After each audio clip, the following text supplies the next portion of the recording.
Hey guys, welcome back to my channel. Cooking video போட்டு கொஞ்ச நாள் ஆயிடுச்சு. குக்கிங்க்கு கொஞ்ச நாள் ரெஸ்ட் விட்டேன்னு நினைக்கிறேன். சாரி. இன்னைக்கு நம்ம வந்துட்டு ஒரு உருண்டை குழம்பு எப்படி செய்யறதுன்னு பார்க்கலாம். இது நான் சிம்பிள் மெத்தட்ல நான் உங்களுக்கு சொல்லி கொடுக்குறேன். இதில் வந்து நான் இன்னொரு 2 டைப்ஸ் இருக்குது. அதையும் உங்களுக்கு நான் வந்து செய்யும்போது சொல்லி கொடுக்குறேன். இதுக்கு தேவையான பொருட்கள் பார்த்துக்கோங்க. தாளிக்கிறதுக்கு நீங்கள் கடுகும் வெந்தயமும் சோம்பும் கருவேப்பிலையும் போட்டால் போதும். நான் இங்கே வந்து எக்ஸ்ட்ரா ஃப்ளேவருக்காக ஒரு ஸ்டார் பூவும் கொஞ்சம் வந்துட்டு இதுவும் சேர்த்துருக்கேன், அன்னாச்சி பூவும் சேர்த்துருக்கேன். உங்களுக்கு வேணுங்கிறவங்க நீங்கள் சேர்த்துக்கலாம், இல்லைன்னா நீங்கள் வந்து அவாய்ட் பண்ணிடலாம்.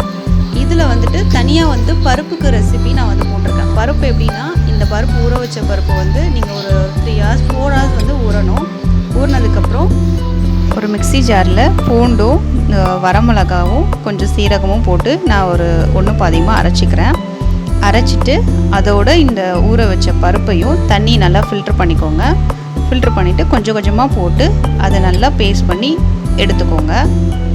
ரொம்ப பேஸ்ட் ஆக்கிடாதீங்க. கொஞ்சம் நீங்கள் உருண்டை குழம்புக்கான ஒரு பதம் தெரியும் இல்லையா, அந்த அளவுக்கு நீங்கள் பார்த்து எடுத்துக்கோங்க. ஆனால் பருப்பு முழுசாக இருக்கக்கூடாது, அந்த அளவுக்கு கிரைண்ட் பண்ணிக்கோங்க. இதோட நான் வந்து கட் பண்ணி வச்சுருக்க வெங்காயம், அப்புறம் வந்து பொடியாக நறுக்கி வச்சுருக்க கருவேப்பிலை கொத்தமல்லி எல்லாத்தையும் போட்டு நல்லா மிக்ஸ் பண்ணி வச்சிடுறேன். வச்சுட்டு இப்போ ஒரு கடாயில் கொஞ்சம் எண்ணெய் ஊற்றி நான் அந்த ஸ்பைசஸ் சொன்னேன் இல்லையா, கடுகும் வெந்தயமும் கொஞ்சம் சோம்பும் போட்டுட்டு நல்லா வதக்கிக்கிறேன். அதை நான் கிளிப்பு வந்து எடுக்க மறந்துட்டேன். ஸோ கருவேப்பிலையும் பூண்டும் வெங்காயமும் போட்டு நல்லா வதக்கிட்டு அதுக்கப்புறம் தக்காளி போட்டுக்கோங்க. இது நல்லா ஸ்மாஷ் ஆகட்டும். ஸ்மாஷ் ஆனதுக்கப்புறம் நீங்கள் வந்து புளியை கரைச்சி வச்சுக்கோங்க, நல்லா ஃபில்ட்ரு பண்ணிவிட்டு.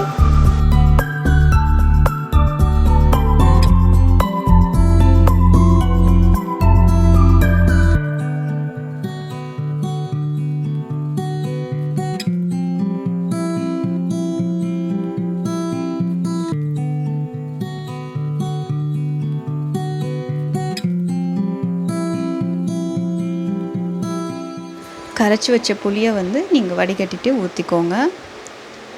இது நல்லா கொதி வரட்டும். கொதி வந்ததுக்கப்புறம் நீங்கள் வந்து மிளகாத்தூள் போடணும். நான் இங்கே வந்து காரத்துக்கு ஏற்ற மாதிரி போட்டிருக்கேன். உங்களோட தேவைக்கு ஏற்ற மாதிரி நீங்கள் போட்டுக்கோங்க. இது வந்து நான் மிளகாவும் தனியாகவும் சேர்த்து அரைச்ச பொடி. நீங்கள் மிளகா தனியாக வச்சுருக்கீங்கன்னா, செப்பரேட்டாக வச்சுருக்கீங்கன்னா அதுக்கேற்ற மாதிரி நீங்கள் போட்டுக்கணும். இப்போ மிளகாத்தூள் வந்து 1 ஸ்பூன்னா மல்லித்தூள் வந்து 2 ஸ்பூன் அந்த கணக்கு வச்சு நீங்கள் போட்டுக்கணும். இது நல்லா ஒரு கொதி வரட்டும். அதோட அந்த பச்சை வாசனை வந்து போகட்டும். போனதுக்கப்புறம் உப்பு போட்டுக்கோங்க, மஞ்சள் போட்டுக்கோங்க. மஞ்சள் போட்டு தண்ணி ஊற்றி நல்லா ஒரு கொதி வந்துடட்டும்.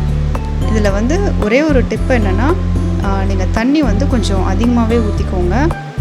ஏன்னா நம்ம பருப்பு உருண்டை போட்டோம் உடனேயே அதோட பருப்பு எல்லாமே தண்ணியை வந்து அப்சர்வ் பண்ணிடும்.